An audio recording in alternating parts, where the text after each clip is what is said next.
Mi nombre es María Elena Cordero. Tengo 67 años y vivo en un pequeño apartamento en Caracas donde el sol entra por la ventana cada mañana, iluminando las fotografías que nadie más ha visto. Durante más de 4 décadas he guardado un secreto que pesa como una piedra en mi pecho. Hoy, sentada en esta silla donde he pasado tantas noches sin dormir, finalmente estoy lista para contar la verdad sobre los 2 años que cambió mi vida para siempre. Fui novia de Hugo Chávez mucho antes de que el mundo supiera su nombre. Antes de los uniformes, los discursos y las multitudes. Cuando era solo un joven oficial del ejército con sueños imposibles y una sonrisa que iluminaba cualquier habitación.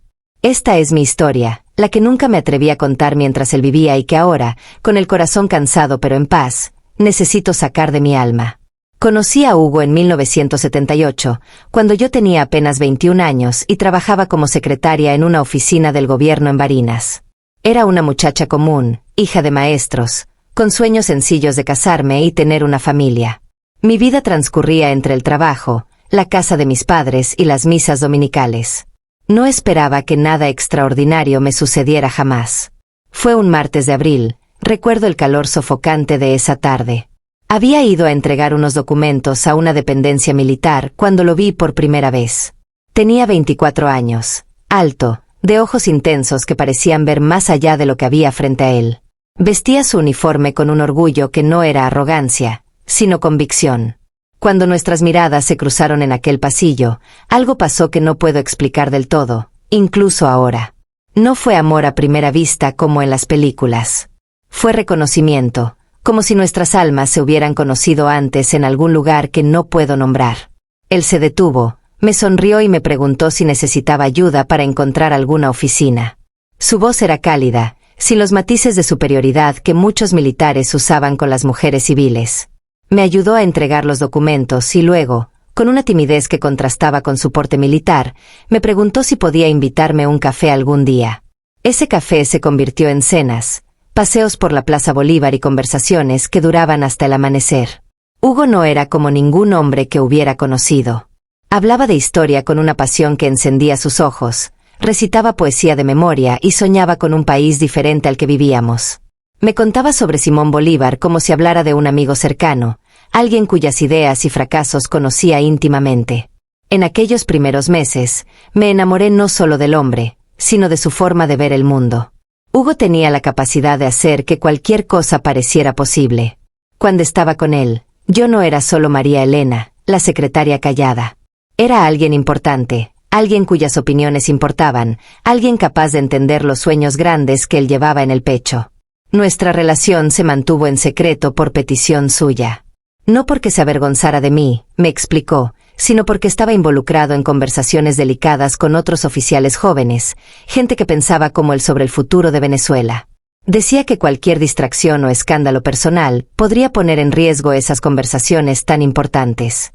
Yo acepté el secreto porque lo amaba y porque en ese entonces, con 21 años y el corazón lleno de ilusiones, creía que el amor verdadero valía cualquier sacrificio. No sabía que ese secreto sería solo el primero de muchos, que con el tiempo se convertiría en una carga tan pesada que casi me destruye. Recuerdo noches enteras en su pequeño apartamento de oficial, escuchándolo hablar sobre injusticias que había visto, sobre familias que conocía viviendo en pobreza mientras otros acumulaban riquezas. Su indignación era genuina, real, y yo me sentía privilegiada de ser la única persona ante quien bajaba la guardia y mostraba su corazón verdadero. Pero incluso entonces, en esos momentos de intimidad perfecta, había algo en Hugo que me inquietaba. Una intensidad en sus ojos cuando hablaba de poder, de cambio, de revolución. Como si dentro de él vivieran 2 personas. El hombre tierno que me abrazaba en la oscuridad y algo más grande, más hambriento, que yo no terminaba de comprender. Lo que no sabía era que esa dualidad que apenas percibía en aquellos días terminaría definiéndonos a ambos, destruyendo lo que teníamos y marcándome de formas que tardaría décadas en sanar. Los primeros 6 meses con Hugo fueron los más felices de mi vida. Nos veíamos cuando sus obligaciones militares lo permitían, siempre en lugares discretos, lejos de miradas curiosas.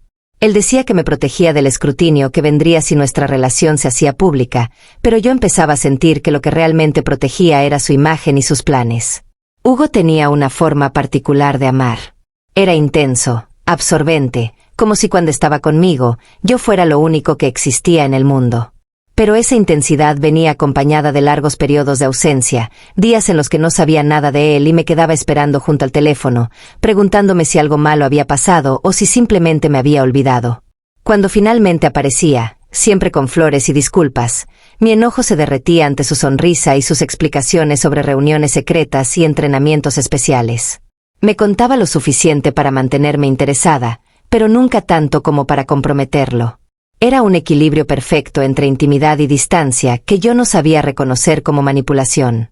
Recuerdo una noche de julio de 1978, estábamos sentados en un banco de la plaza mientras las luciérnagas danzaban entre los árboles. Hugo me tomó las manos y me miró con esos ojos que podían hacerme creer cualquier cosa. Me dijo que estaba enamorado de mí, que yo era diferente a todas las mujeres que había conocido, que veía un futuro conmigo cuando todo lo que estaba planeando finalmente se concretara. Le pregunté qué era exactamente lo que estaba planeando. Él se quedó callado un largo rato, mirando al cielo estrellado, y luego me habló de un grupo de oficiales jóvenes que compartían su visión. Hombres que estaban cansados de ver cómo el país se hundía en la corrupción mientras ellos, entrenados para proteger a la nación, no podían hacer nada al respecto. No usó la palabra golpe esa noche, pero yo entendí lo que insinuaba. Sentí un escalofrío recorrerme la espalda, no de emoción sino de miedo. Le dije que eso sonaba peligroso, que podía terminar preso o peor. Él sonrió y acarició mi mejilla con esa ternura que hacía que mi corazón se derritiera. María Elena, me dijo, los grandes cambios siempre requieren valentía. Bolívar no liberó a Venezuela siendo cauteloso. Yo no te estoy pidiendo que entiendas todo ahora, solo que confíes en mí y en que lo que hago es por un bien mayor.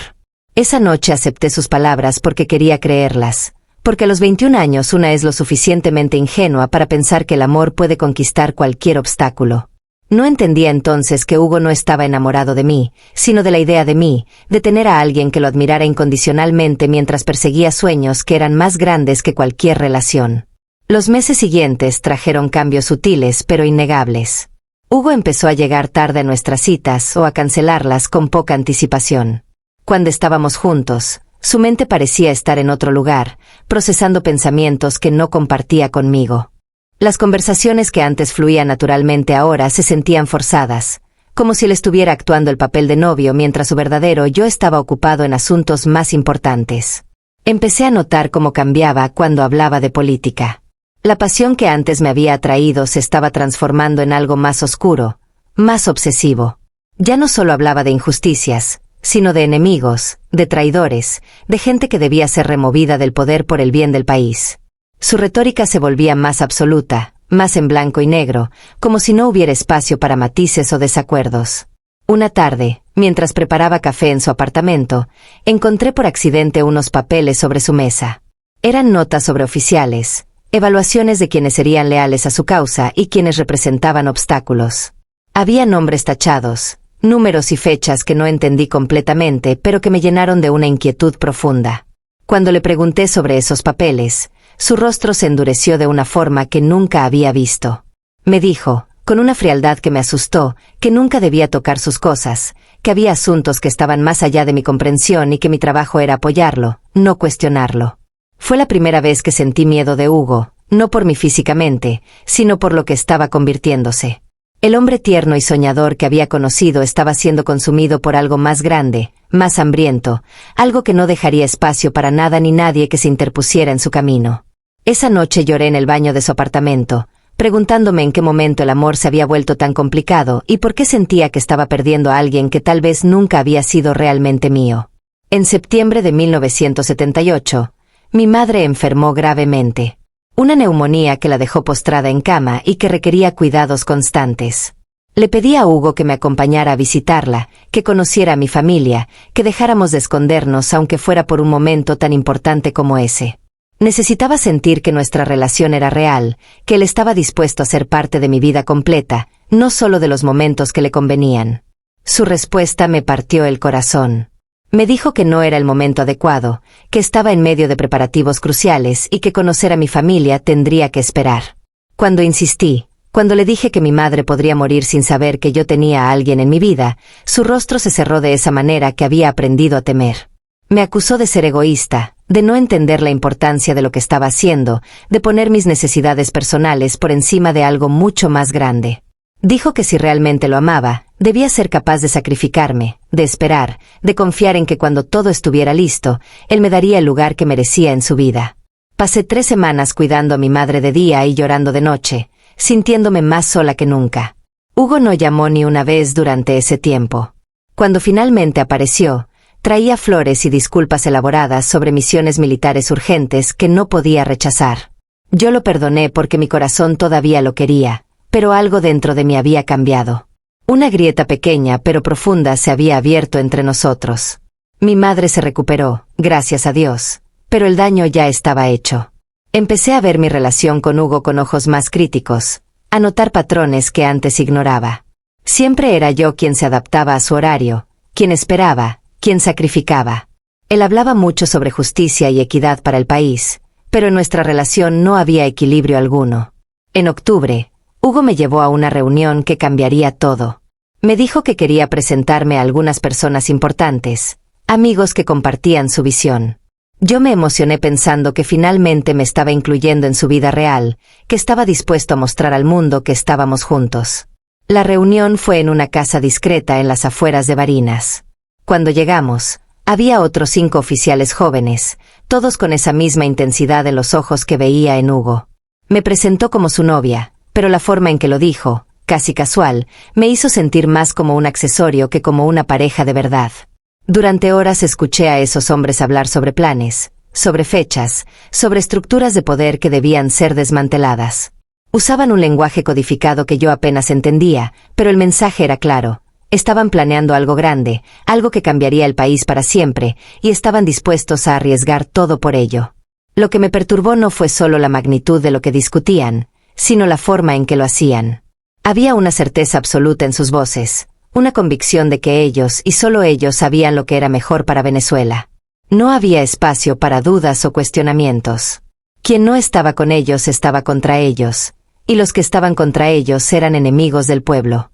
Después de la reunión, en el carro de regreso, le pregunté a Hugo si realmente creía que un grupo pequeño de oficiales tenía derecho a decidir el destino de millones de personas. Su respuesta me heló la sangre.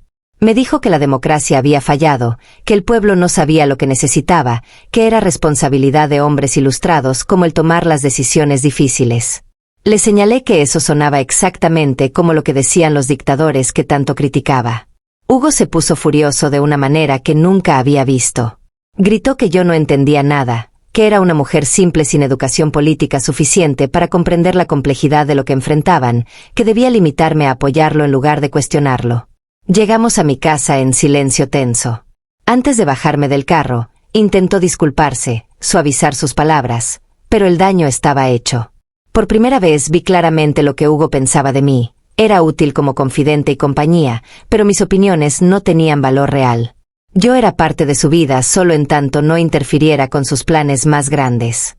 Esa noche, acostada en mi cama y mirando el techo, me pregunté si debía terminar la relación. Pero el miedo me paralizaba.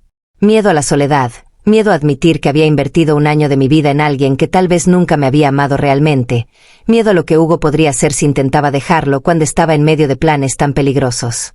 Decidí quedarme, convenciéndome de que las cosas mejorarían cuando la tensión de sus planes disminuyera. No sabía entonces que estaba tomando la decisión más equivocada de mi vida, una que me costaría años de sufrimiento silencioso. Noviembre de 1978 trajo cambios que no pude ignorar. Hugo empezó a llegar con regalos costosos que no podía permitirse con su salario de oficial. Un collar de oro, perfume francés, un vestido que debía haber costado el sueldo de un mes. Cuando le pregunté de dónde sacaba el dinero, se molestó y dijo que tenía contactos, gente que creía en su causa y estaba dispuesta a apoyarlo. Esa respuesta me inquietó más de lo que me tranquilizó. Empecé a preguntarme qué tipo de compromisos estaba haciendo Hugo, qué favores estaría debiendo a esa gente misteriosa que financiaba sus planes. Pero cada vez que intentaba profundizar en el tema, él cambiaba de conversación o se ponía a la defensiva. Nuestra intimidad también cambió durante esos meses. Antes, cuando estábamos juntos, Hugo era presente y atento. Ahora, incluso en los momentos más cercanos, su mente parecía estar en otro lugar. A veces, en medio de la noche, lo encontraba despierto, mirando por la ventana con una expresión que no podía descifrar. Cuando le preguntaba qué pensaba, solo decía que nada, que volviera a dormir. Fue mi amiga Lucía quien me hizo abrir los ojos a una realidad que yo no quería ver. Trabajábamos juntas en la oficina, y era la única persona que sabía sobre mi relación con Hugo. Una tarde, después del trabajo, me llevó a tomar café y me confrontó con una ternura que solo una verdadera amiga puede tener. María Elena, me dijo tomando mis manos, tienes que ver lo que está pasando. Este hombre te está consumiendo. Ya no sonríes como antes, has perdido peso, vives en constante ansiedad esperando sus llamadas. Esto no es amor, es una adicción enfermiza. Intenté defenderlo. Explicarle que Hugo estaba bajo mucha presión, que sus responsabilidades eran enormes, que cuando todo se calmara las cosas mejorarían.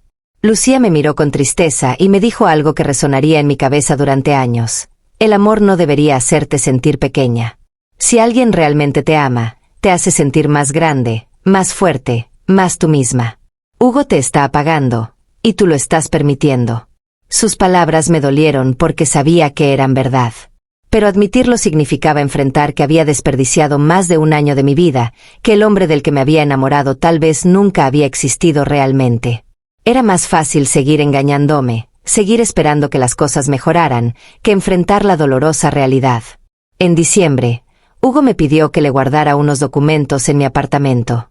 Dijo que era temporal, que no podía mantenerlos en sus alojamientos militares porque había inspecciones rutinarias. Me entregó una caja sellada y me hizo prometer que no la abriría, que no le contaría a nadie que la tenía. Durante semanas, esa caja estuvo en mi armario como una bomba de tiempo. Cada día que pasaba, la tentación de abrirla crecía. Finalmente, una noche en que no podía dormir, cedí a la curiosidad. Dentro encontré documentos que me helaron la sangre, mapas de instalaciones militares, listas de oficiales con anotaciones sobre sus lealtades, borradores de proclamas revolucionarias. Había también algo más perturbador, fotografías de políticos con anotaciones sobre sus rutinas, sus familias, sus vulnerabilidades. Era como estar viendo el manual de un golpe de Estado en preparación, y yo, sin saberlo, me había convertido en cómplice guardando esa evidencia en mi casa. El pánico me invadió. Si alguien encontraba esos documentos en mi apartamento, yo podría ir a prisión. Hugo me había puesto en una posición increíblemente peligrosa sin siquiera preguntarme si estaba dispuesta a asumir ese riesgo. Había tomado la decisión por mí, usando mi amor como excusa para comprometerme en sus planes. Cuando lo confronté la siguiente vez que lo vi, esperaba que se disculpara, que entendiera por qué estaba molesta. En cambio, se enfureció. Me dijo que había confiado en mí y que yo había traicionado esa confianza al abrir la caja. Giró la situación completamente, haciendo que yo fuera la villana por descubrir en qué me había metido. Intenté devolverle los documentos, decirle que no quería ser parte de sus planes, que tenía miedo de las consecuencias. Hugo me tomó de los hombros, me miró fijamente y dijo algo que me aterrorizó: ya estás involucrada, María Elena. Ya sabes demasiado. No hay marcha atrás para ninguno de los dos. Esa noche entendí que no era su novia, era su rehén. Me había atado a él de una manera que hacía imposible salir sin consecuencias graves. Si lo dejaba, él tenía información suficiente para arruinar mi vida, para hacerme parecer una conspiradora. Mi silencio y mi lealtad ya no eran opciones, eran obligaciones. Pasé la Navidad de 1978 en casa de mis padres, sonriendo y fingiendo que todo estaba bien mientras por dentro me desmoronaba. Hugo había prometido visitarnos, conocer finalmente a mi familia, pero canceló en el último minuto con una excusa vaga sobre obligaciones militares urgentes. El año nuevo de 1979 llegó sin celebración para mí. Hugo desapareció durante 3 semanas enteras en enero, sin una llamada, sin una explicación.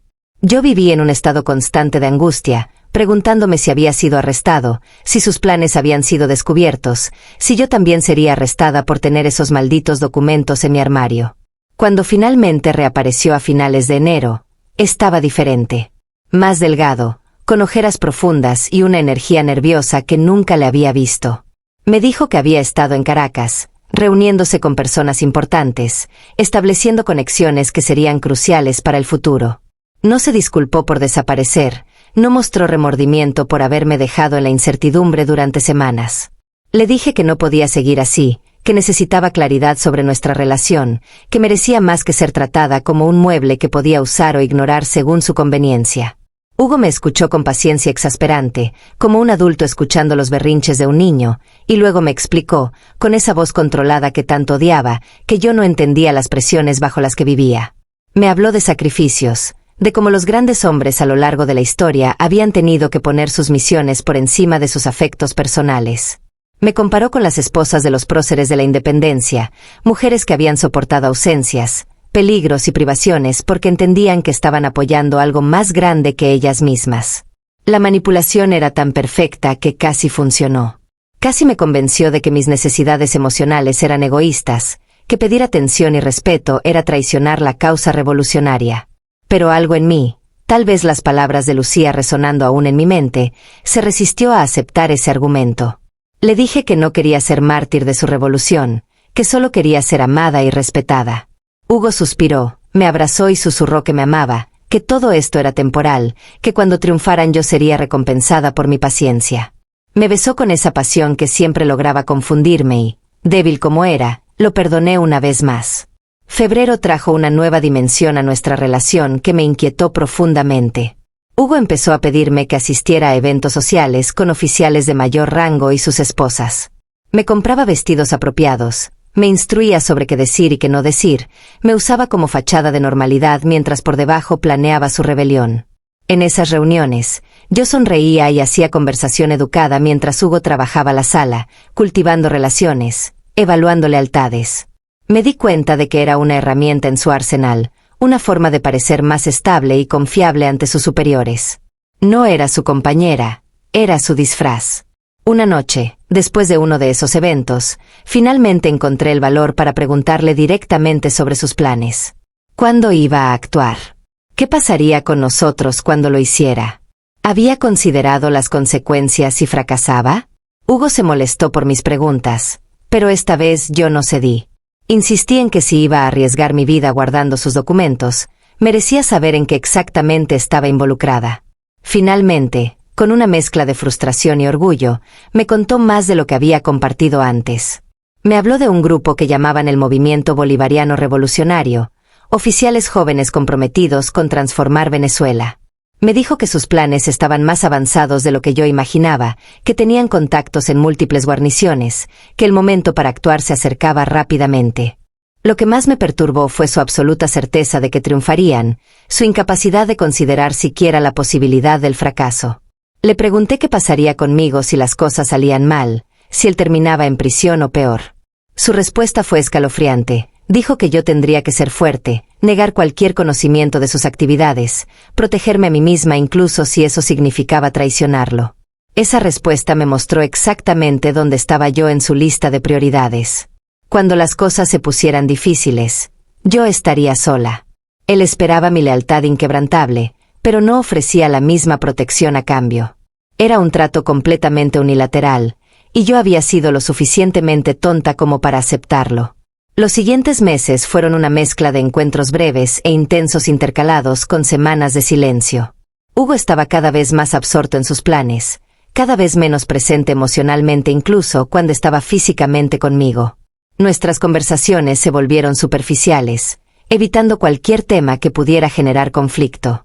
En mayo de 1979, algo cambió definitivamente. Hugo llegó a mi apartamento tarde en la noche, sin avisar, con una urgencia que no había visto antes.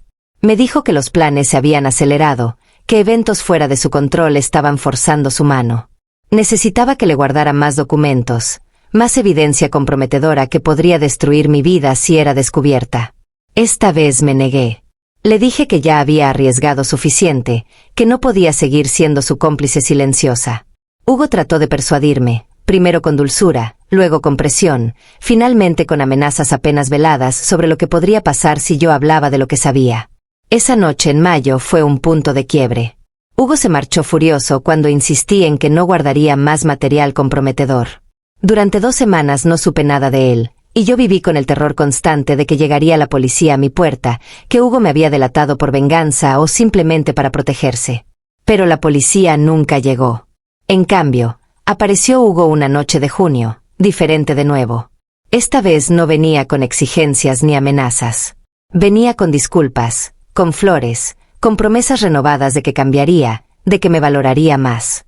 Dijo que había reflexionado durante nuestra separación y que se había dado cuenta de cuánto significaba yo para él. Quise creerle. Dios sabe cuánto quise creerle. Pero ya había aprendido que Hugo era capaz de ser la persona que necesitaba ser en cada momento para conseguir lo que quería.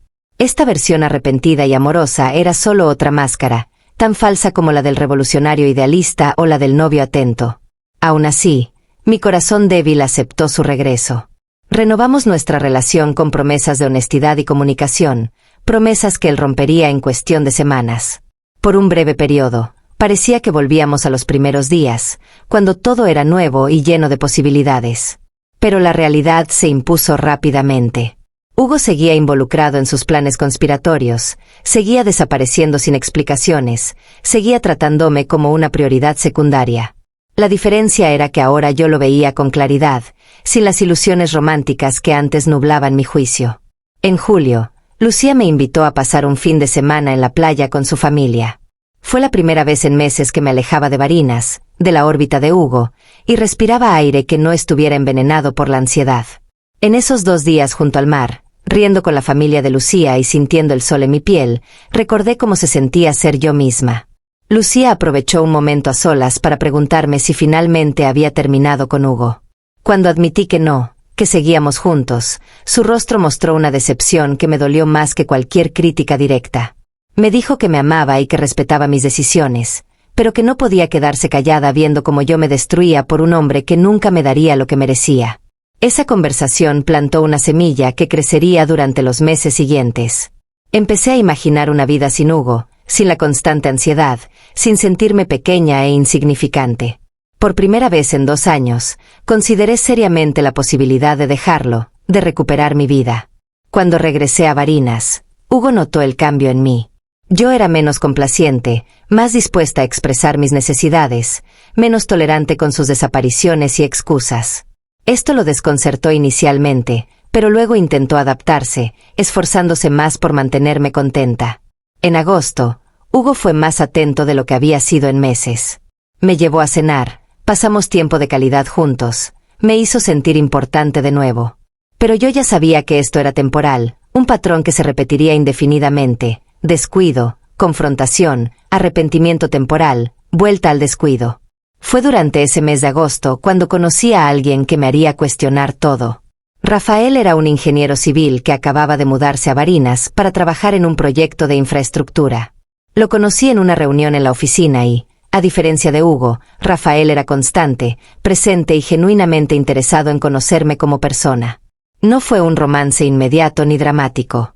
Rafael simplemente estaba allí, día tras día, mostrándome con acciones pequeñas y consistentes cómo debería ser tratada una mujer. Me traía café por las mañanas, preguntaba sobre mi día con interés real, me escuchaba cuando hablaba sin interrumpirme para hablar de sí mismo. La comparación con Hugo era inevitable y devastadora. Rafael no tenía planes grandiosos para cambiar el mundo, no se veía a sí mismo como un héroe destinado a la grandeza. Era solo un hombre bueno que quería vivir una vida decente y tratar bien a las personas a su alrededor. Y esa simple bondad era más atractiva que toda la intensidad revolucionaria de Hugo. No engañé a Hugo, aunque la tentación estuvo allí.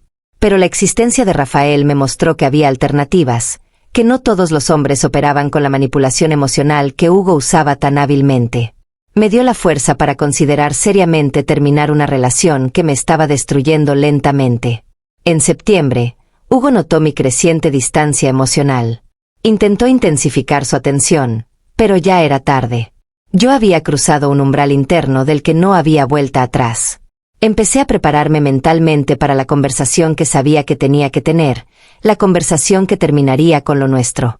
Octubre de 1979 trajo el inicio del fin. Hugo sentía que lo estaba perdiendo y su respuesta fue intensificar su control. Empezó a aparecer sin avisar en mi trabajo, a preguntarme con quién había hablado, qué había hecho. Sus celos no eran de amante preocupado, sino de propietario que ve amenazada su posesión. Una tarde me esperó fuera de la oficina y vio a Rafael caminando conmigo hacia la parada de autobús. No había nada romántico en ese momento, solo 2 colegas compartiendo el camino, pero Hugo lo interpretó como traición. Esa noche llegó a mi apartamento furioso, exigiendo explicaciones, acusándome de infidelidad. Le dije la verdad, Rafael era un amigo, nada más. Pero también aproveché para decirle algo que había estado reprimiendo durante meses. Le dije que incluso si hubiera algo más con Rafael, Hugo no tenía derecho a reclamar cuando él mismo me había descuidado y usado durante 2 años. Le dije que estaba cansada de ser su segunda opción, de esperar migajas de su atención. Hugo alternó entre furia y súplicas. Me gritó que después de todo lo que había compartido conmigo, después de confiarme sus planes más íntimos, yo lo traicionaba. Luego lloró, rogándome que no lo dejara, diciendo que yo era lo único real en su vida, lo único que lo mantenía humano en medio de toda la locura que lo rodeaba. Sus lágrimas me conmovieron porque eran genuinas, tal vez las únicas emociones reales que le había visto expresar. Pero ya no eran suficientes. Las lágrimas no compensaban 2 años de manipulación, de ser tratada como algo útil pero prescindible. Me mantuve firme y le dije que necesitaba tiempo, espacio para pensar sobre lo nuestro. Hugo se marchó esa noche derrotado, y yo me sentí simultáneamente aliviada y devastada. A pesar de todo lo malo, una parte de mí todavía lo amaba, todavía quería creer que el hombre del que me había enamorado realmente existía en algún lugar bajo todas las capas de ambición y manipulación. Durante las siguientes semanas, Hugo intentó reconquistarme con una intensidad desesperada. Aparecía con cartas escritas a mano declarando su amor, con planes para un futuro juntos que sonaban hermosos, pero que yo sabía que nunca se materializarían. Me prometió que después de que sus planes se concretaran, me daría todo lo que merecía: matrimonio, familia, una vida pública juntos. Pero sus promesas ya no tenían el poder de convencerme. Yo había visto detrás de la cortina, había entendido que Hugo estaba enamorado de su revolución, no de mí. Yo era útil, reconfortante, conveniente, pero nunca sería su prioridad. Su primer amor era el poder, la gloria, el lugar en la historia que tanto anhelaba. En noviembre tomé una decisión que cambiaría el curso de mi vida. Le dije a Rafael que estaba terminando mi relación con Hugo y, con una honestidad que él no merecía pero que yo necesitaba ofrecer, admití que me estaba interesando en él. Rafael, con la paciencia y bondad que lo caracterizaban, me dijo que no había prisa, que tomara el tiempo que necesitara para sanar. Cuando le dije a Hugo que había terminado entre nosotros, su reacción fue peor de lo que había anticipado. No aceptó mi decisión. Dijo que yo no tenía derecho a dejarlo, que sabía demasiado sobre sus planes y que terminar conmigo era un riesgo de seguridad que no podía permitirse. La máscara cayó por completo en ese momento. Hugo dejó de fingir que se trataba de amor o de una relación real. Amenazó con implicarme en sus actividades conspiratorias si intentaba dejarlo, con destruir mi reputación, con asegurarse de que nunca pudiera estar con nadie más. El hombre tierno que había conocido 2 años atrás era un espejismo. Este era el verdadero Hugo, un hombre dispuesto a destruir a quien se interpusiera en su camino. Aterrada pero decidida, busqué ayuda. Hablé con mi padre, un hombre simple pero sabio que escuchó mi historia con una tristeza profunda en los ojos. Me dijo que había fallado en protegerme, que debió haber preguntado más sobre el hombre con el que salía su hija. Pero también me aseguró que encontraríamos la manera de protegerme, que Hugo no podría intimidarme impunemente. Mi padre consultó con un abogado amigo que, después de escuchar los detalles, me aconsejó documentar todo: las amenazas de Hugo, los documentos que me había obligado a guardar, las fechas y lugares de nuestros encuentros. Me dijo que si Hugo intentaba implicarme en sus actividades, yo tendría evidencia de que había sido coaccionada. Siguiendo ese consejo, escribí todo en un diario detallado, guardé las cartas de Hugo, incluso grabé una conversación donde él admitía haberme presionado para guardar material comprometedor. Fue doloroso documentar mi propia ingenuidad, pero necesario para protegerme. Diciembre de 1979 fue el mes más oscuro. Hugo escaló sus tácticas de intimidación. Empezó a seguirme, a aparecer en lugares donde sabía que estaría. Una vez lo encontré afuera de la casa de mis padres a medianoche, simplemente de pie en la acera, mirando hacia mi ventana. El mensaje era claro: no podía escapar de él, siempre me estaría vigilando. Lucía me convenció de que hablara con las autoridades, pero cuando intenté hacerlo, descubrí que Hugo tenía más influencia de la que imaginaba. El oficial con quien hablé me escuchó con una mezcla de aburrimiento y condescendencia, y luego me sugirió que tal vez yo estaba exagerando una simple disputa de pareja. Me di cuenta de que estaba sola en esto. Las autoridades no me creerían o no les importaría, y Hugo lo sabía. Él había construido cuidadosamente su imagen de oficial ejemplar, mientras que yo era solo una secretaria con una historia que sonaba dramática e inverosímil. Rafael se convirtió en mi ancla durante esos días terribles. A diferencia de Hugo, él no intentó controlarme ni decirme qué hacer. Simplemente estaba allí, ofreciendo apoyo silencioso y consistente. Me ayudó a cambiar la cerradura de mi apartamento, me acompañaba cuando tenía que salir de noche, me recordaba que no estaba loca, que lo que estaba viviendo era real y aterrador. Fue Rafael quien sugirió que considerara mudarme temporalmente, alejarme de Barinas hasta que Hugo perdiera interés o se viera tan consumido por sus planes que me olvidara. La idea era dolorosa porque significaba dejar mi trabajo, alejarme de mi familia, pero empezaba a parecer la única opción segura. En los últimos días de diciembre, Hugo hizo un último intento de reconquistarme. Llegó sobrio y calmado, sin amenazas ni manipulaciones visibles. Me pidió que nos sentáramos a hablar como adultos, que intentáramos encontrar una solución que funcionara para ambos. Durante esa conversación, vi destellos del hombre del que me había enamorado. Hugo admitió que había sido un mal novio, que su obsesión con sus planes lo había cegado a mis necesidades. Dijo que entendía por qué quería dejarlo y que, aunque le dolía profundamente, respetaría mi decisión. Por un momento, permití que la esperanza floreciera. Tal vez Hugo realmente había madurado, tal vez podríamos terminar nuestra relación como adultos civilizados sin más drama ni amenazas. Pero entonces él añadió una condición. Necesitaba que firmara un documento declarando que cualquier información que tuviera sobre sus actividades había sido obtenida sin mi consentimiento, que yo era una víctima inocente de sus manipulaciones. Entendí inmediatamente lo que estaba haciendo. Hugo quería protección legal, evidencia escrita de que yo no podía testificar en su contra voluntariamente si sus planes eran descubiertos. No era un gesto de respeto o madurez, era su última jugada para asegurarse de que yo no representara una amenaza. Me negué a firmar. Le dije que si realmente respetaba mi decisión, no me pediría que comprometiera mi integridad una última vez. Hugo se levantó lentamente, y en su rostro vi algo que me heló la sangre, una frialdad absoluta, como si mirara a través de mí en lugar de hacia mí. María Elena, dijo con una voz desprovista de emoción, vas a arrepentirte de esto. Tal vez no hoy ni mañana, pero algún día entenderás que cometiste un error al no estar de mi lado.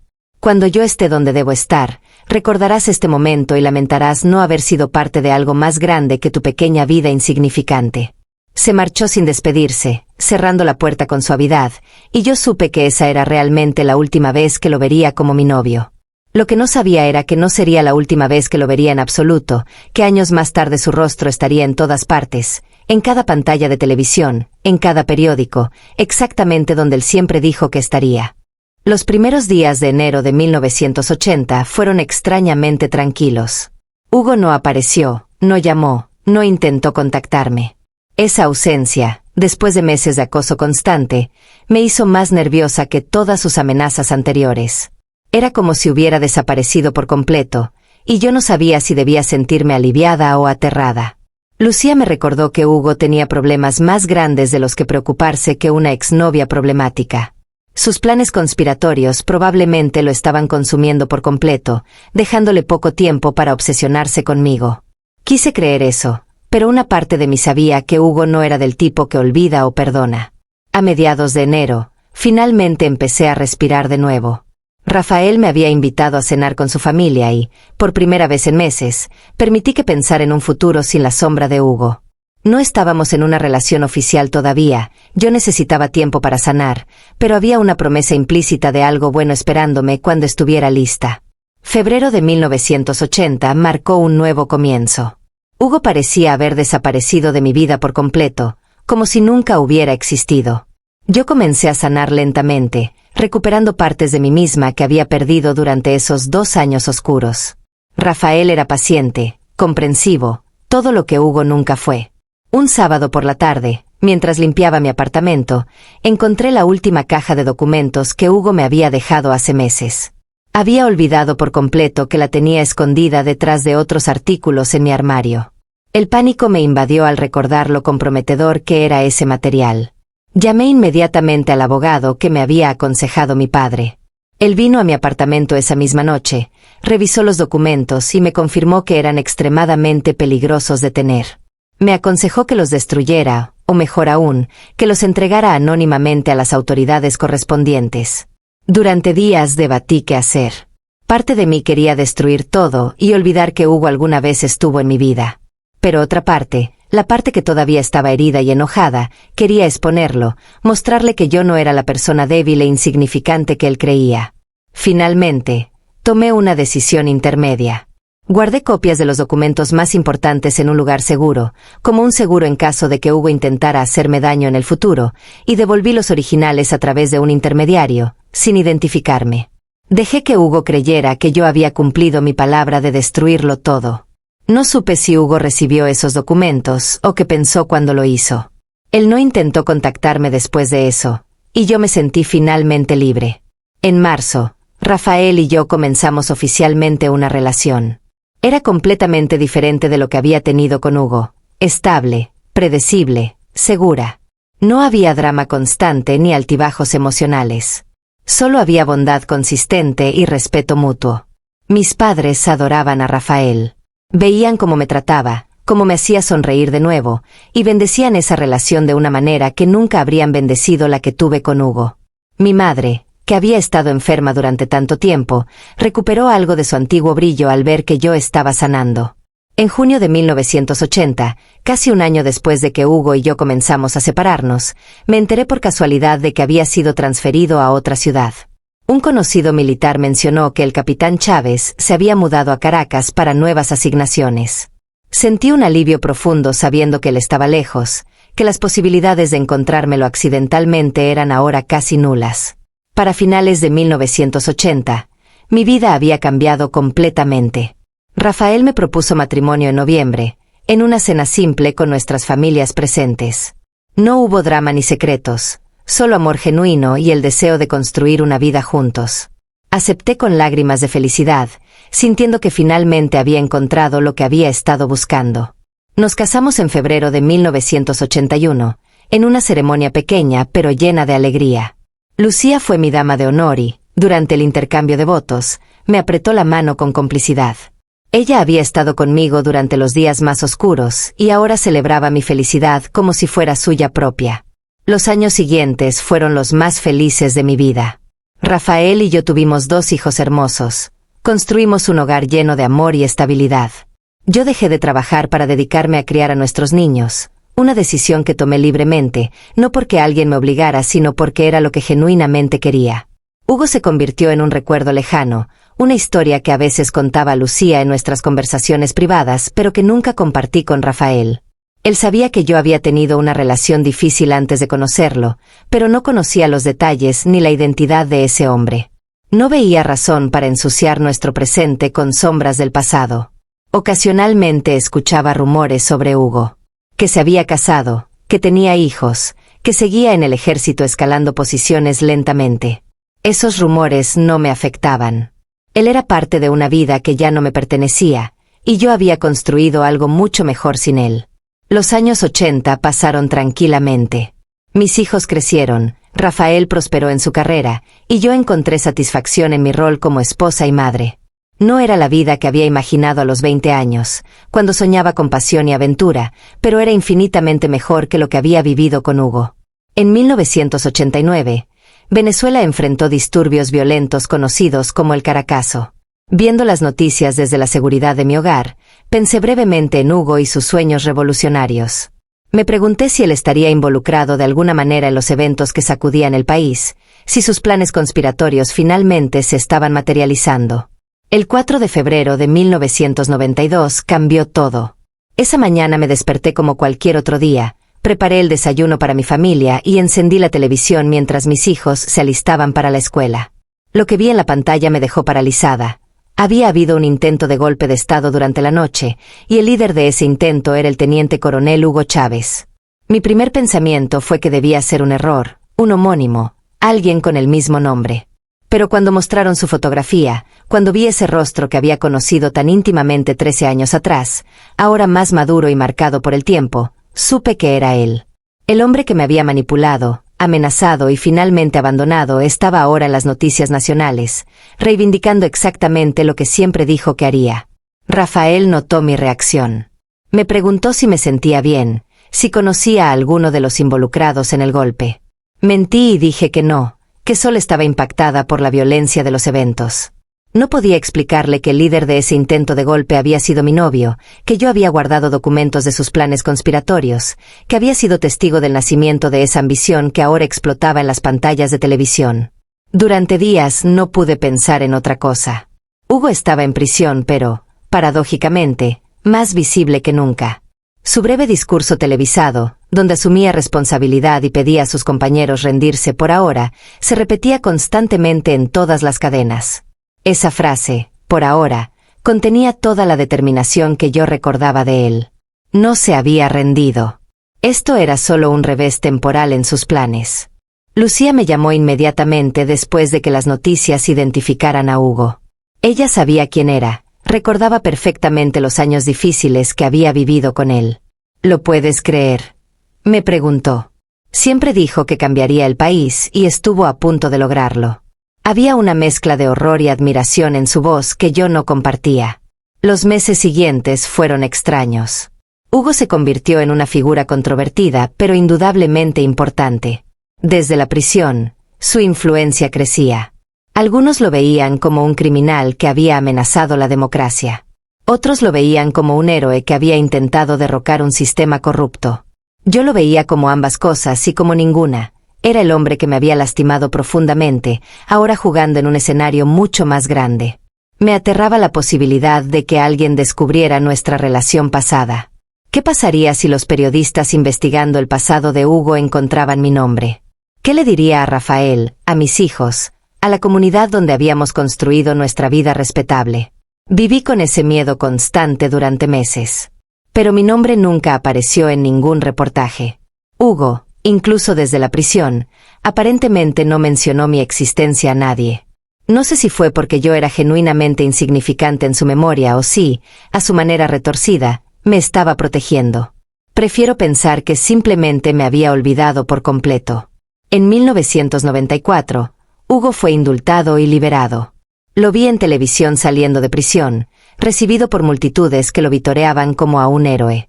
Había ganado peso, su cabello estaba salpicado de gris, pero sus ojos tenían la misma intensidad que recordaba. Cuando habló a la multitud, reconocí los patrones retóricos que había perfeccionado en nuestras conversaciones privadas años atrás. Los años siguientes fueron testigos del ascenso político de Hugo.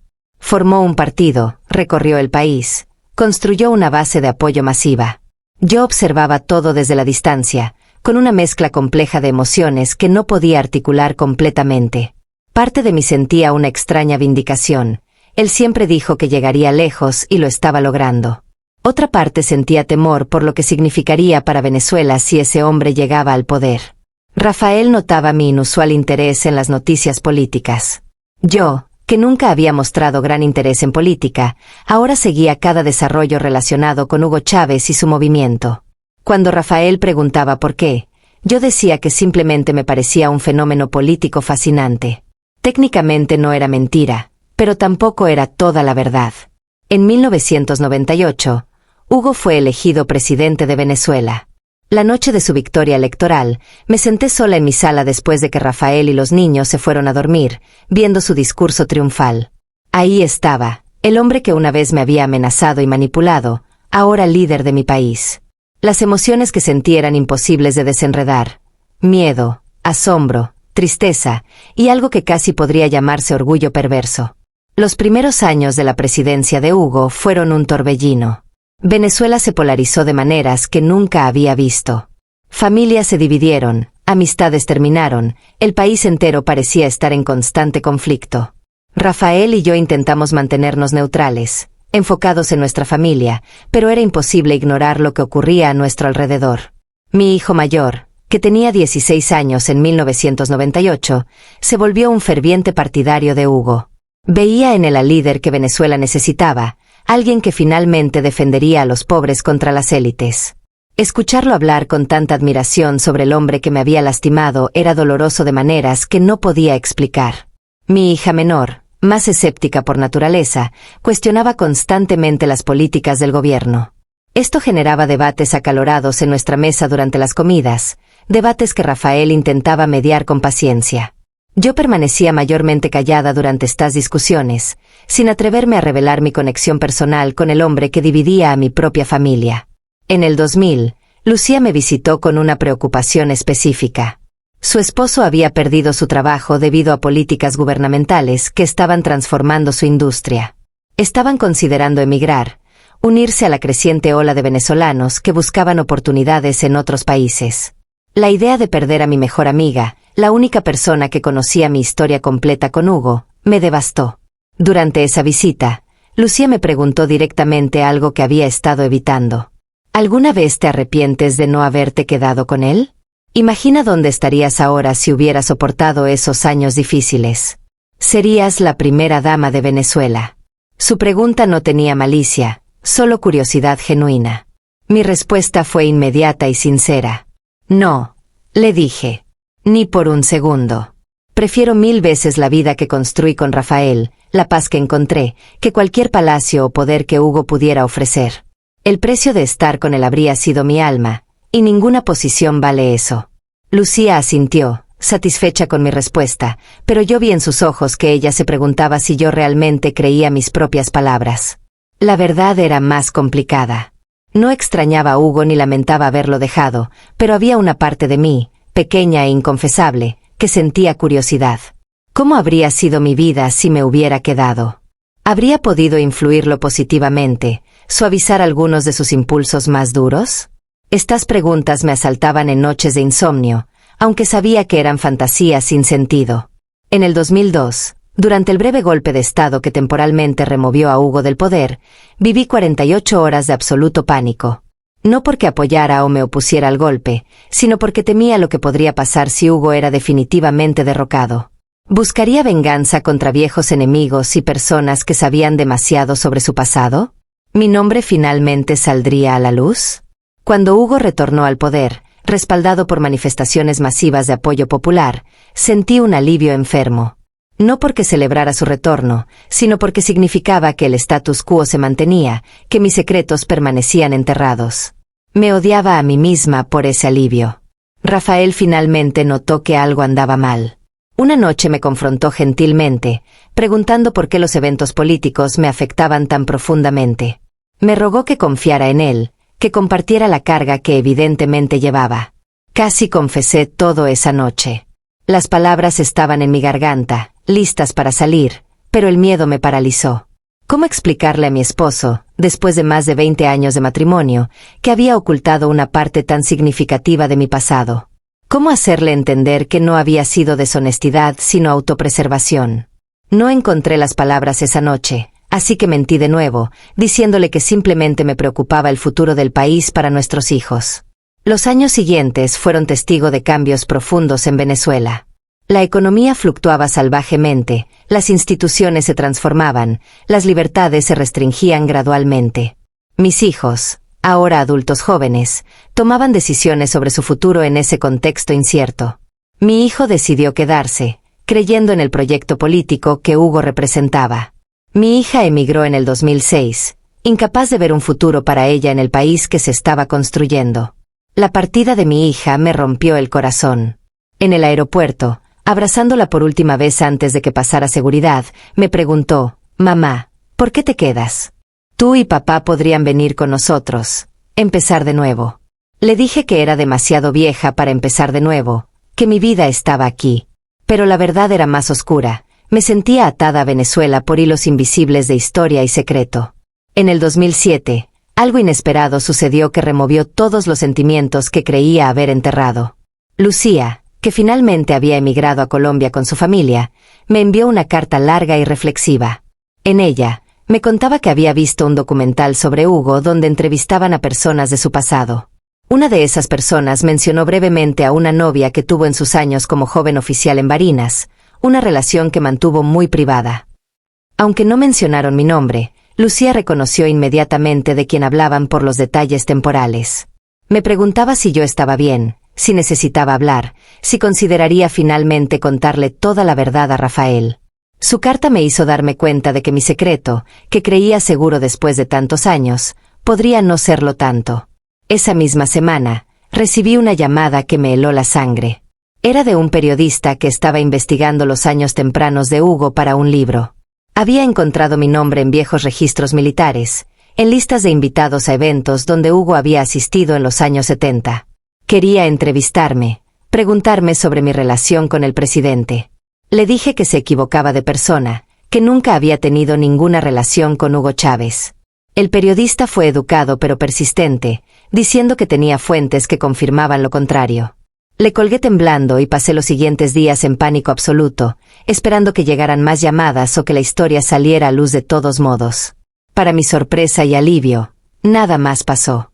El periodista nunca publicó nada sobre mí, y yo nunca supe si había desistido de su investigación o si alguien, tal vez desde el gobierno, le había sugerido que dejara esa línea de investigación en paz. La segunda posibilidad me inquietaba más que la primera. Significaba que Hugo todavía sabía de mí, que de alguna forma todavía me protegía o monitoreaba. Rafael notó mi estado de ansiedad esa semana. Le dije que había recibido una llamada de un vendedor telefónico persistente, una mentira trivial que se sumaba a la montaña de pequeñas mentiras que había construido durante décadas. Cada mentira me alejaba más de mi esposo, creando una distancia emocional que él sentía pero no podía explicar. En el 2008, la salud de mi madre empeoró significativamente. Pasé meses cuidándola, y en esos días largos y difíciles, ella me habló de sus propios secretos y arrepentimientos. Me contó sobre un amor de juventud, un hombre que había conocido antes de mi padre, alguien que había tomado un camino muy diferente en la vida. Me dijo que a veces lo veía en las noticias y se preguntaba cómo habría sido su vida si hubiera elegido diferente. No me dijo quién era ese hombre, y yo no pregunté. Pero su confesión me hizo sentir menos sola.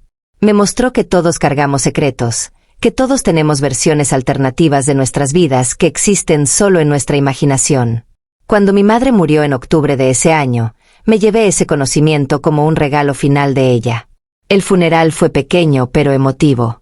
Mi hijo vino desde Caracas, donde trabajaba en una dependencia gubernamental. Mi hija no pudo venir desde el extranjero debido a restricciones de visa que el gobierno había implementado. Esa ausencia dolió profundamente, otra grieta en nuestra familia causada indirectamente por las políticas del hombre que una vez me había dicho que me amaba. Durante el velorio, mi hijo me habló con entusiasmo sobre su trabajo, sobre cómo estaba contribuyendo al proyecto revolucionario, sobre las veces que había visto al presidente en eventos oficiales. Describía a Hugo con una admiración que me partía el corazón. Si supiera, pensaba yo. Si supiera que el hombre que tanto admira fue cruel con su madre, que la manipuló y amenazó, ¿cambiaría su perspectiva? Pero no podía decirle. Revelar mi pasado con Hugo no solo afectaría mi vida, sino también la de mi hijo, cuya carrera dependía del gobierno. Así que sonreí y asentí mientras él hablaba, añadiendo otro ladrillo al muro de silencio que había construido durante décadas. En el 2010, Rafael sufrió un infarto leve. No fue grave, pero fue suficiente para recordarme nuestra mortalidad. Mientras estaba en el hospital recuperándose, me tomó la mano y me dijo que había sido el hombre más afortunado del mundo por tenerme como esposa. Sus palabras me llenaron simultáneamente de amor y de culpa. Él me amaba completamente, pero no me conocía completamente. Durante su recuperación, consideré seriamente contarle todo. Pensé que tal vez, después de tantos años de matrimonio sólido, podría confesarle sobre Hugo sin que destruyera lo nuestro. Pero cada vez que intentaba empezar la conversación, me paralizaba el miedo. ¿Y si el conocimiento lo lastimaba? ¿Y si cambiaba la forma en que me veía? En el 2011, comencé a tener un sueño recurrente que me despertaba en mitad de la noche. Soñaba que estaba de vuelta en 1978, sentada en aquel banco de la plaza con Hugo, pero sabiendo todo lo que sabía ahora. En el sueño, intentaba advertirle sobre el futuro, decirle cómo terminaría todo, pero él no podía escucharme. Sus labios se movían pero no salía sonido, y yo despertaba con lágrimas en las mejillas. Rafael se preocupaba por estos episodios. Me sugirió que viera a un terapeuta, que tal vez la muerte de mi madre había desenterrado traumas no procesados. Tenía razón, pero no de la manera que él pensaba. Fui a algunas sesiones de terapia, donde hablé vagamente sobre relaciones pasadas difíciles sin mencionar nombres ni detalles específicos. La terapeuta sugirió que considerara escribir una carta a ese hombre de mi pasado, no para enviarla sino como ejercicio catártico. Seguí su consejo. Durante semanas, escribí y reescribí una carta a Hugo, vertiendo décadas de emociones reprimidas en papel. Le hablé de cómo me había lastimado, de cómo había tomado mi amor y lo había convertido en un arma contra mí. Pero también escribí sobre los momentos buenos, los raros instantes de ternura genuina que sí habían existido antes de que todo se corrompiera. En esa carta también le hice preguntas que sabía que nunca serían respondidas. ¿Alguna vez había sentido remordimiento por cómo me trató? ¿Recordaba siquiera mi existencia? ¿O había sido tan insignificante en su vida que mi memoria se había borrado completamente? ¿El hombre que era ahora era capaz de reflexionar sobre sus acciones pasadas? ¿O la persona que conocí había sido consumida completamente por el político? Nunca envié esa carta, por supuesto. La quemé después de leerla una última vez, viendo cómo el papel se convertía en cenizas. Fue liberador de una manera que no esperaba. No me sanó completamente, pero alivió algo del peso que había cargado durante tanto tiempo. Ese mismo año, Venezuela vivió una crisis de escasez que afectó a casi todos. Las tiendas tenían estantes vacíos, la gente hacía filas durante horas por productos básicos, la violencia urbana aumentaba día a día. Rafael y yo, protegidos por sus ahorros y mi pensión, no sufrimos tanto como otros, pero veíamos el deterioro a nuestro alrededor. Mi hijo, ahora completamente inmerso en el aparato gubernamental, justificaba cada problema con explicaciones sobre sabotajes económicos y guerras imperialistas. Sus visitas se volvieron tensas porque yo ya no podía morder mi lengua cuando decía cosas que contradecían la realidad que veíamos. Rafael mediaba entre nosotros, tratando de mantener la paz familiar. Una noche, después de una discusión particularmente acalorada con mi hijo, Rafael me confrontó. Me dijo que mi hostilidad hacia el gobierno parecía personal de una manera que no entendía, que iba más allá de simples diferencias políticas. Me rogó que le explicara qué era lo que realmente me molestaba tanto. Esa noche estuve más cerca que nunca de confesar. Las palabras bailaban en mi lengua, listas para salir. Pero miré a Rafael, a sus ojos cansados y confundidos, y decidí que algunas verdades causaban más daño que bien. Le dije que simplemente me frustraba ver cómo el país se deterioraba, que me dolía que nuestra familia estuviera dividida. No era mentira, pero tampoco era toda la verdad. En el 2012, la salud de Hugo comenzó a deteriorarse públicamente. Los rumores de cáncer circulaban, aunque el gobierno los negaba o minimizaba. Yo seguía las noticias con una atención obsesiva que no podía explicar a nadie. Parte de mí quería que sobreviviera, no por amor sino porque su muerte traería un nuevo nivel de caos que temía. Otra parte sentía algo más oscuro, curiosidad sobre si un hombre confrontando su mortalidad reflexionaría sobre sus acciones pasadas. Cuando finalmente confirmaron el cáncer y Hugo empezó sus tratamientos en Cuba, observé su deterioro físico con emociones complejas. El hombre que había sido tan imponente, tan lleno de energía y ambición, ahora lucía frágil y disminuido. Había algo profundamente humano en esa vulnerabilidad que contradecía la imagen casi mítica que sus seguidores habían construido alrededor de él. Mi hija me llamaba regularmente desde el extranjero, preguntándome cómo estábamos Rafael y yo. Me instaba a que consideráramos unirnos a ella, que el país solo empeoraría. Yo le decía que éramos demasiado viejos para mudarnos, que nuestras vidas estaban aquí. Pero la verdad era más complicada. Sentía que no podía irme mientras Hugo aún viviera, como si hubiera un capítulo sin cerrar que me ataba a Venezuela. El 5 de marzo de 2013, anunciaron la muerte de Hugo Chávez. Yo estaba sola en casa cuando vi la noticia. Rafael había salido a hacer mandados, y me encontré mirando la pantalla con lágrimas corriendo por mis mejillas, sin entender completamente por qué lloraba. No lloraba por el presidente, ni por el líder político, ni siquiera por el hombre que me había lastimado.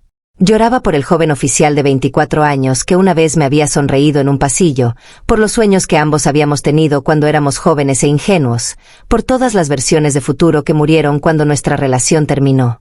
Lloraba también por mí misma, por la chica de 21 años que había creído que el amor podía conquistar todo, que había invertido su corazón completamente solo para aprender que a veces el amor no es suficiente cuando la ambición es demasiado grande.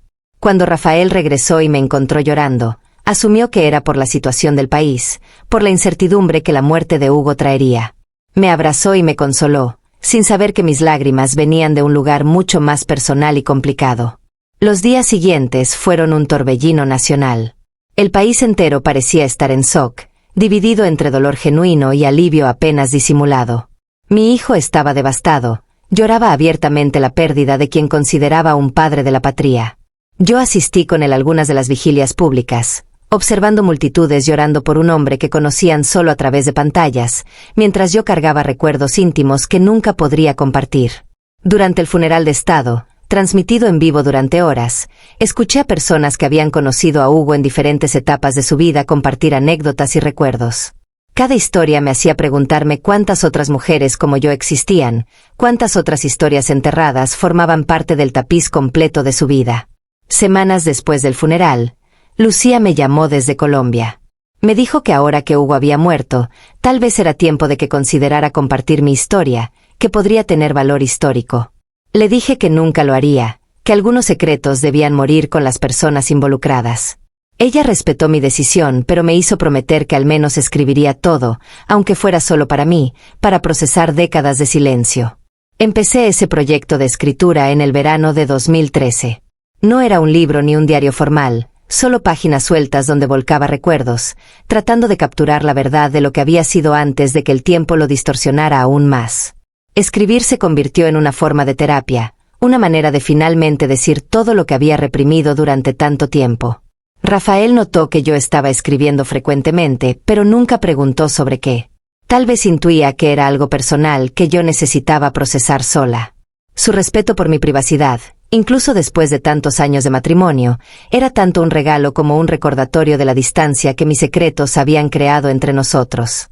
Los años después de la muerte de Hugo fueron testigos de un deterioro acelerado en Venezuela. La economía colapsó, la violencia se disparó, millones de personas emigraron.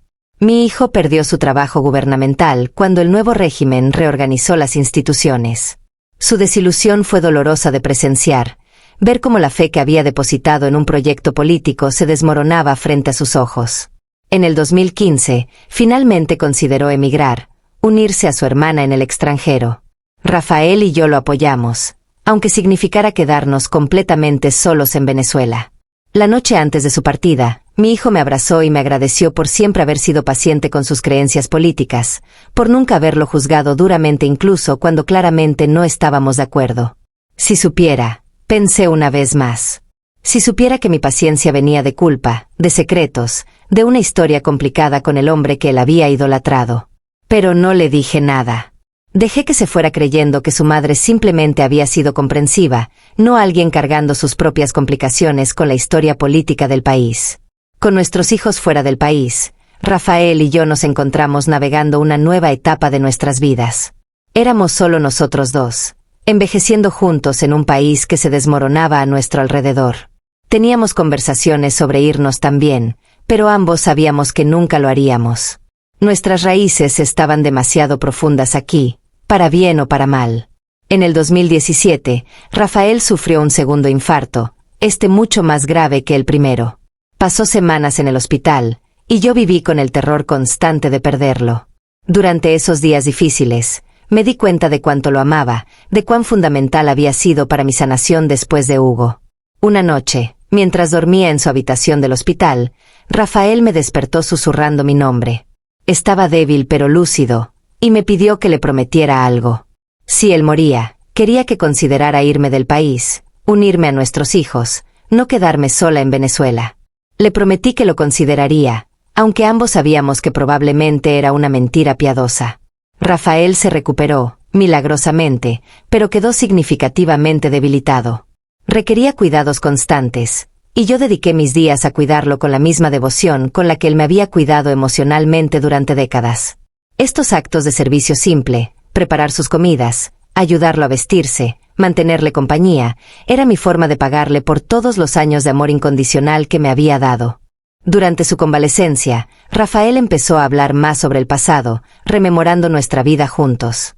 Me preguntaba si me arrepentía de algo, si había cosas que deseara haber hecho diferente. Yo le decía verdades parciales, que deseaba haber sido más valiente en algunos momentos, más honesta en otros.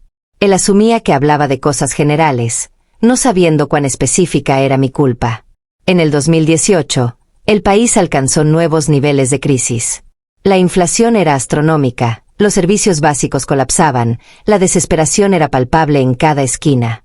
Rafael y yo sobrevivíamos gracias a las remesas que nuestros hijos nos enviaban, pero veíamos a vecinos y amigos sufriendo de maneras inimaginables. Una tarde, mientras organizaba papeles viejos, encontré una fotografía que había olvidado que tenía. Era de un evento militar en 1979, y en ella aparecía yo junto a Hugo. Estábamos de pie cerca uno del otro pero sin tocarnos, ambos sonriendo a la cámara. Ver esa imagen después de tantos años fue como recibir un puñetazo. Éramos tan jóvenes, tan llenos de futuro desconocido. Casi destruí la fotografía inmediatamente, pero algo me detuvo.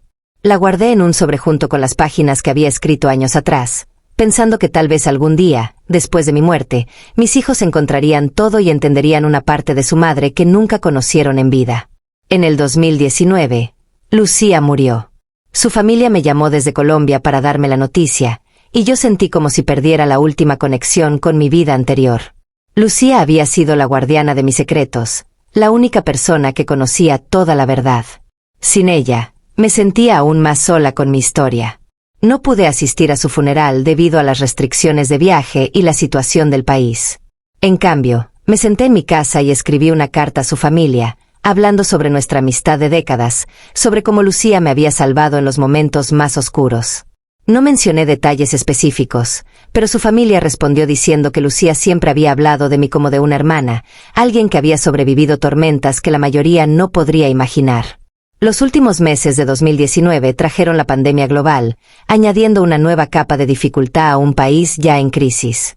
Rafael y yo nos aislamos completamente, dependiendo de entregas de comida que nuestros hijos organizaban. Fueron meses de quietud forzada, donde el tiempo parecía estirarse infinitamente. Durante ese aislamiento, leí y releí las páginas que había escrito sobre Hugo. Con la distancia de años y la perspectiva que da la edad, podía ver nuestra relación con más claridad. No era simplemente que él hubiera sido malo y yo buena, o que él me hubiera usado y yo hubiera sido una víctima pasiva.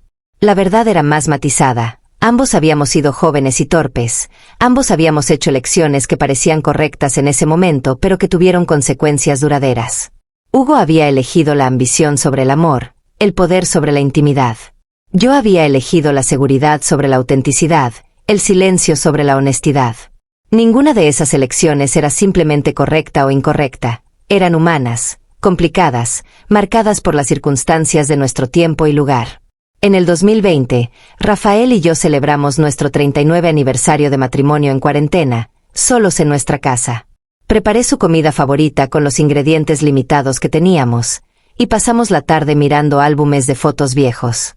Cuando llegamos a las fotos de nuestra boda, Rafael me tomó la mano y me dijo que volvería a elegirme 1000 veces.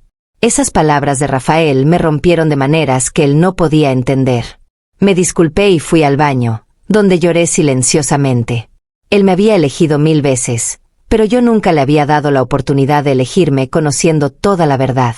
Le había negado esa elección informada al ocultar una parte tan significativa de mi historia. Esa noche decidí que era tiempo de decirle todo.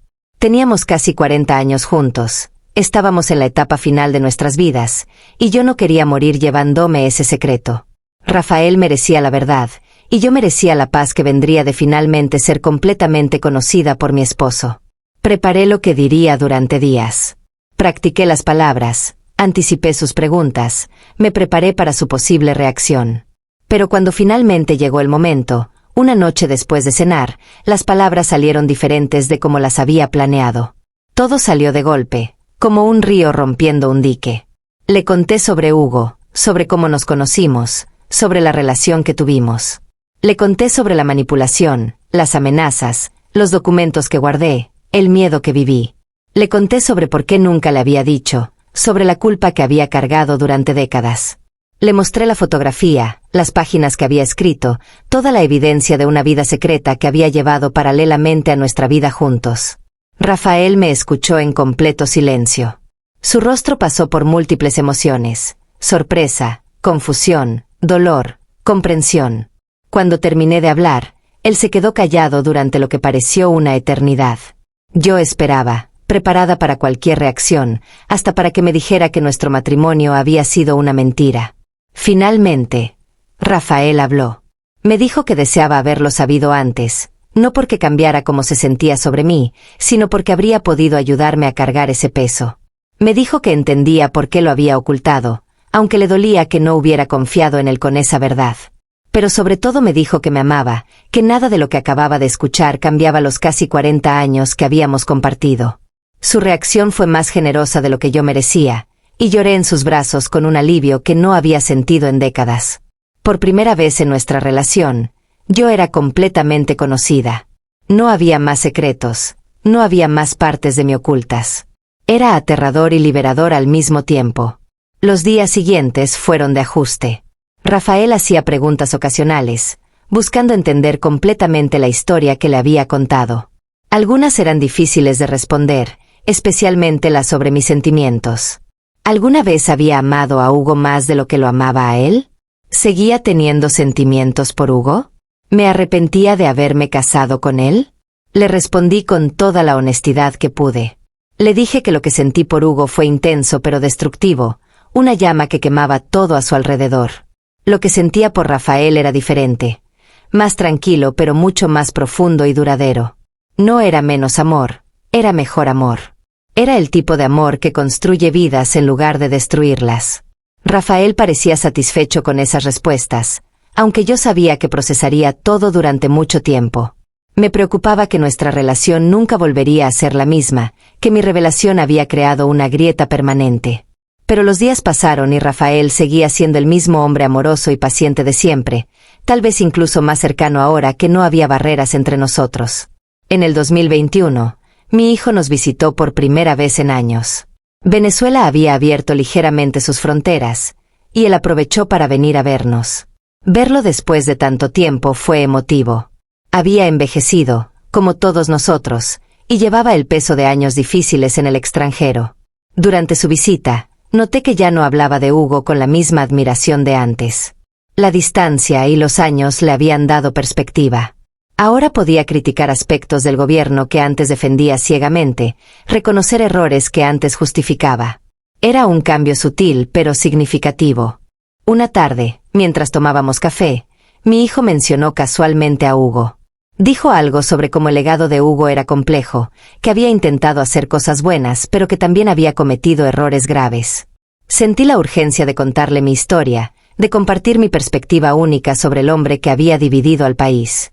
Pero miré a Rafael, quien sutilmente negó con la cabeza. Él entendía lo que yo estaba considerando y me recordaba, sin palabras, que algunos secretos se comparten mejor entre esposos. No había razón para cargar a nuestro hijo con ese conocimiento, para complicar aún más su ya compleja relación con la historia política de su país. Entonces simplemente asentí ante el comentario de mi hijo y cambié de tema. Rafael me apretó la mano por debajo de la mesa, un pequeño gesto de apoyo y comprensión. En ese momento sentí una gratitud profunda por tener un compañero que me conocía completamente y aún elegía protegerme. Mi hija también nos visitó más tarde ese año. Ella siempre había sido más perceptiva que su hermano, y noté cómo me estudiaba durante su visita, como si sintiera que algo había cambiado en mí. Una noche, cuando estábamos solas, me preguntó directamente si yo estaba bien, si había algo que necesitara compartir. Casi le conté todo en ese momento. Pero me di cuenta de que mi historia no era solo mía para contar. Era también la historia de Rafael, de su generosidad al aceptar mi verdad. Era la historia de Hugo, quien a pesar de todo lo malo que hizo, no estaba aquí para defenderse o dar su versión. Decidí que algunos secretos podían morir conmigo, que no todas las verdades necesitaban ser reveladas. El 2022 trajo nuevos desafíos de salud para Rafael. Su corazón estaba cada vez más débil, y los médicos nos advirtieron que probablemente no le quedaba mucho tiempo. Pasamos esos meses en una especie de paz tensa, saboreando cada día juntos mientras éramos conscientes de que se acercaba el final. Rafael usó ese tiempo para asegurarse de que yo estaría bien después de su partida. Organizó nuestras finanzas, se aseguró de que nuestros hijos supieran cómo cuidarme, escribió cartas para cada uno de nosotros que solo debían leerse después de su muerte. Era su forma de seguir cuidándome incluso más allá de su vida.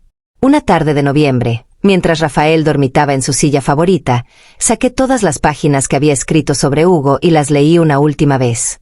Luego, tomando una decisión que había considerado durante años, las destruí.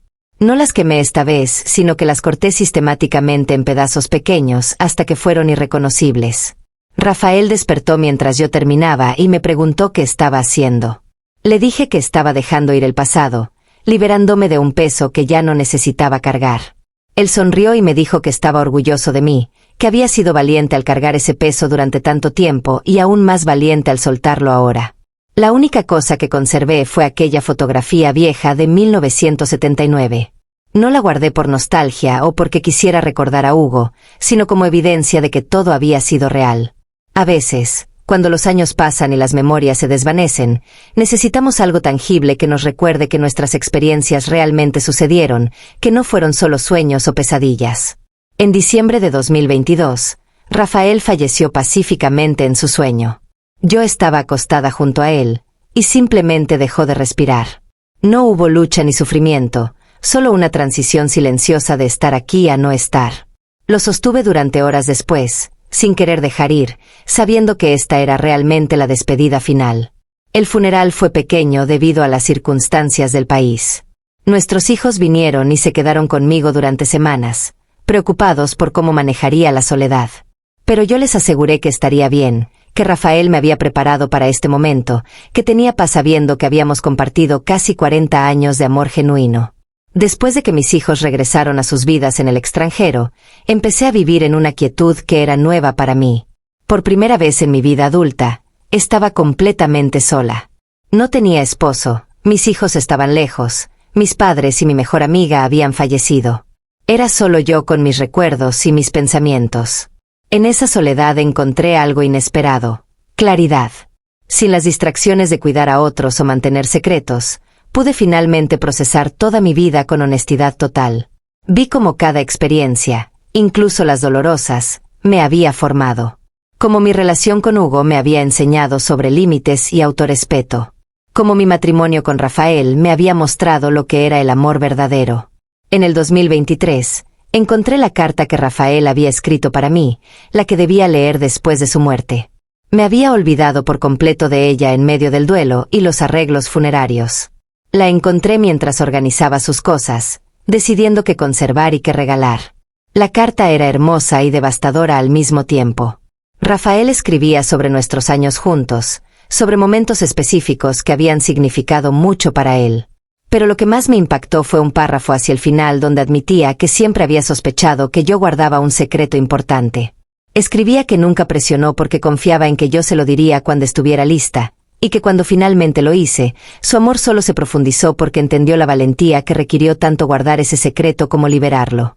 Me agradecía por finalmente confiar en él completamente, por darle el regalo de conocerme sin barreras en nuestros últimos años juntos.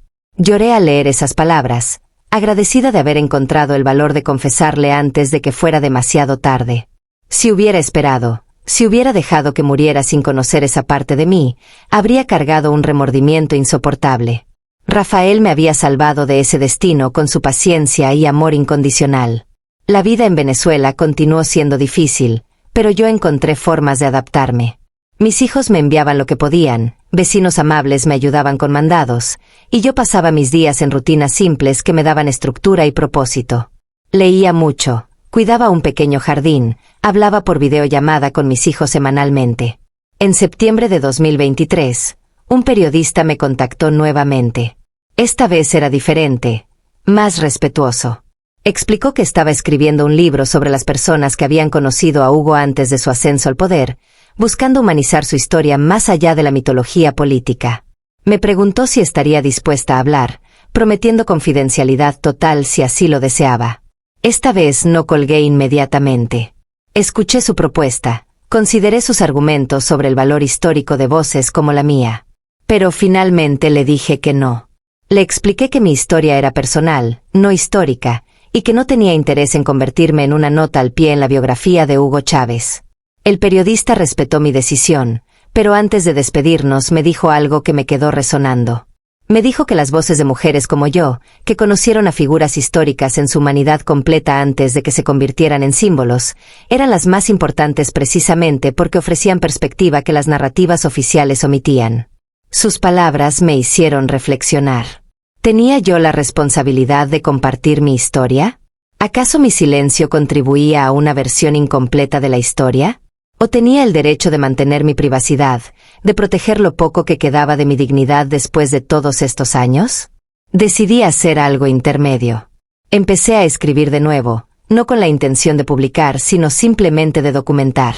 Esta vez escribía con más madurez y perspectiva, intentando ser justa incluso con Hugo, reconociendo su humanidad incluso mientras nombraba el daño que causó.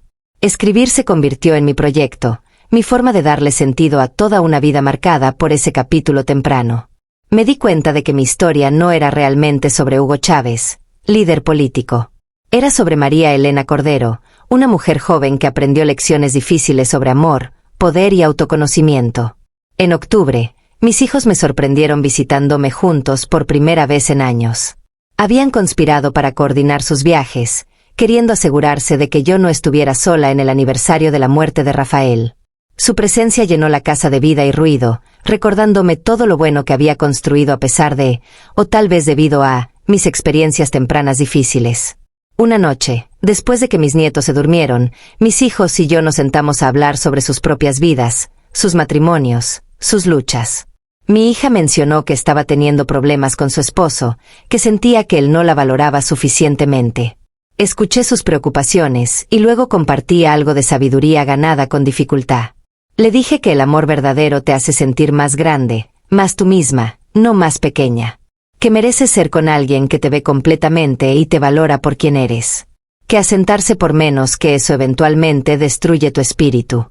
No mencioné de dónde venía esa sabiduría, pero vi en sus ojos que mis palabras resonaron profundamente. Mi hijo me sorprendió al decir que siempre había admirado mi matrimonio con papá, que era el modelo de relación que él aspiraba a tener. Me preguntó cuál era el secreto de nuestro éxito, cómo habíamos mantenido el amor vivo durante casi 40 años. Pensé cuidadosamente antes de responder, queriendo darle algo verdadero sin revelar demasiado. Le dije que el secreto era honestidad, incluso cuando era difícil. Que Rafael y yo habíamos aprendido a ser vulnerables el uno con el otro, a compartir nuestras verdades incluso cuando daban miedo. Que esa autenticidad había creado una base sólida sobre la cual todo lo demás pudo construirse. No era una mentira, aunque no era toda la verdad. Era la versión de la verdad que podía compartir con mi hijo. Después de que mis hijos regresaron a sus hogares en el extranjero, volví a mi rutina solitaria. Pero algo había cambiado durante su visita. Verlos con sus propias familias, sus propias luchas, me recordó que la vida continúa, que las historias siguen desarrollándose incluso cuando pensamos que han terminado. En noviembre de 2023, recibí un paquete inesperado. Era de la familia de Lucía en Colombia. Dentro había una caja de lata vieja que contenía cartas que Lucía había guardado durante años, incluyendo varias que yo le había escrito en los años 70 y 80. Había una nota de su hija explicando que Lucía le había pedido que me enviara estas cartas después de su muerte. Leer esas cartas antiguas fue como abrir una cápsula de tiempo. Veía mi escritura joven, mis preocupaciones de entonces, la forma en que describía mi relación con Hugo sin nombrarlo directamente. Podía sentir la angustia de aquella mujer joven en cada palabra, su confusión, su dolor, su eventual determinación de salvarse a sí misma. Lloré leyendo esas cartas, no de tristeza sino de compasión por esa versión más joven de mí misma. Quería alcanzarla a través del tiempo y decirle que estaría bien, que sobreviviría, que encontraría amor verdadero y construiría una vida hermosa. Quería que supiera que el dolor que estaba experimentando no sería permanente. También encontré en esa caja cartas que Lucía me había escrito pero nunca enviado. En ellas, hablaba sobre sus propias preocupaciones por mí, su frustración cuando yo regresaba con Hugo después de cada ruptura, su alivio cuando finalmente terminé esa relación.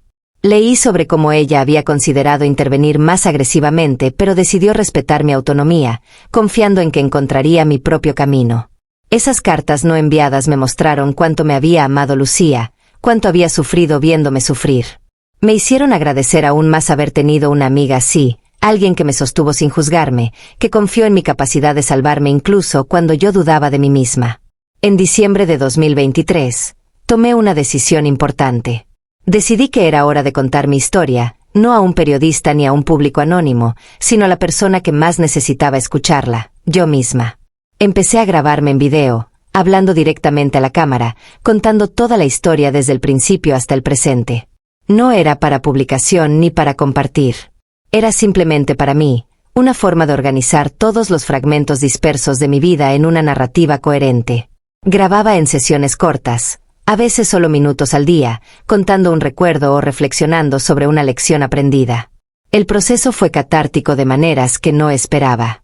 Escucharme contar mi propia historia me dio una perspectiva que la escritura nunca había proporcionado. Podía oír la fuerza en mi voz cuando hablaba de cómo había sobrevivido, el amor cuando hablaba de Rafael, la compasión cuando hablaba incluso de Hugo. Me di cuenta de que había pasado décadas viendo mi relación con Hugo como mi mayor error, mi mayor fuente de vergüenza. Pero al contarla ahora, con distancia y madurez, la veía diferente. Era simplemente parte de mi historia, ni más ni menos importante que cualquier otro capítulo. Me había formado, pero no me había definido. A finales de diciembre, mientras cerraba el año, pensé en cómo había cambiado mi vida desde aquel lejano 1978 cuando conocí a Hugo. Había sido tantas personas diferentes desde entonces. La novia ingenua, la mujer aterrada, la esposa amor, la madre devota, la viuda, ahora la anciana reflexiva sentada sola pero en paz. Cada versión de mí había sido necesaria, cada una había enseñado lecciones que solo ella podía enseñar. Incluso la María Elena que amó a Hugo, especialmente ella, me había enseñado cosas sobre límites y autorrespeto que ninguna otra experiencia podría haber enseñado. Ahora, en 2024, sentada en mi pequeño apartamento en Caracas con mis 67 años y toda una vida de experiencias detrás de mí, finalmente puedo contar esta historia sin vergüenza ni miedo. He esperado hasta que todos los actores principales estén muertos o lejos, hasta que el tiempo haya suavizado los bordes más agudos del dolor. Lo que aprendí de mi relación con Hugo Chávez no fue lo que esperaba aprender. No aprendí a odiar a los hombres ambiciosos ni a desconfiar del amor. Lo que aprendí fue mucho más valioso. Aprendí a reconocer la diferencia entre amor genuino y manipulación, entre pasión saludable y obsesión destructiva. Aprendí que el amor verdadero te hace sentir segura, no ansiosa. Te hace sentir más tú misma, no menos. El amor verdadero respeta tus límites, honra tus necesidades, celebra tu autonomía. Todo lo que Hugo me ofreció era lo opuesto a eso, disfrazado con las palabras correctas y los gestos románticos apropiados. También aprendí sobre el poder. Vi de primera mano cómo la ambición puede consumir a una persona, cómo el deseo de grandeza puede hacer que alguien esté dispuesto a sacrificar todo y a todos en su camino. Hugo no era un monstruo, era simplemente un hombre que quería algo más de lo que quería el amor, la intimidad o la conexión genuina. ¿Me arrepiento de esos 2 años? No exactamente. Me arrepiento del dolor que experimenté y del tiempo que perdí, pero no me arrepiento de las lecciones. Sin esa experiencia, tal vez nunca habría valorado tan completamente lo que encontré con Rafael. El contraste entre ambas relaciones me enseñó exactamente qué buscar y qué evitar. A lo largo de los años, he pensado en las otras mujeres que probablemente existieron en la vida de Hugo. Las que vinieron antes de mí y las que vinieron después. Me pregunto cuántas tienen historias similares, secretos que guardan porque revelarlos sería complicar sus vidas de maneras imposibles. A todas ellas les digo, sus historias son válidas, su dolor fue real, y sobrevivir fue suficiente. No necesitan justificar por qué se quedaron tanto tiempo o por qué no hablaron antes. Cada una hizo lo que necesitaba hacer para sobrevivir en sus circunstancias particulares. No hay un camino correcto único para sanar de ese tipo de experiencias. El camino correcto es el que te lleva eventualmente a la paz. Para aquellos que idealizan a Hugo o que lo demonizan por completo, ofrezco esta perspectiva. Era un ser humano complejo, capaz de ternura genuina y de crueldad calculada, a veces en el mismo momento. Podía hablar hermosamente sobre justicia mientras trataba injustamente a las personas en su vida personal. Esa contradicción no lo hace único, lo hace profundamente humano. Mi historia con Hugo Chávez no define quién fui ni quién soy. Es simplemente parte de un tapiz más grande, un hilo entre muchos que forman la imagen completa de mi vida. Ese hilo es oscuro en algunos lugares, pero está rodeado de hilos de otros colores. El dorado de mi matrimonio con Rafael, el brillante de mis hijos, el plateado de las amistades que me sostuvieron. Si hay una lección que quiero dejar, es esta. Ninguna experiencia, sin importar cuán oscura o dolorosa, tiene que definirte para siempre. Tienes el poder de decidir qué significan tus experiencias, qué lecciones extraes de ellas, cómo las integras en tu historia más amplia. Yo elegí dejar que mi experiencia con Hugo me enseñara sin dejar que me destruyera. Ahora, en el crepúsculo de mi vida, miro hacia atrás sin amargura. Tuve amor verdadero, aunque no con la primera persona que amé. Tuve familia, hijos que me trajeron alegría inmensa. Tuve amistad, lealtad, años de paz simple. Sobreviví a lo que podría haberme destruido y construí algo hermoso del otro lado. Esta es mi historia, finalmente contada después de décadas de silencio. No la cuento para dañar la memoria de nadie ni para reclamar relevancia en eventos históricos que me superan. La cuento porque fue mía para vivir y ahora es mía para contar. Y al contarla, finalmente la suelto. Fui novia de Hugo Chávez durante 2 años, hace mucho tiempo. Pero eso es solo una línea en una vida mucho más grande, mucho más rica de lo que esa sola línea podría sugerir. Y ahora, después de todos estos años, finalmente estoy en paz con toda ella.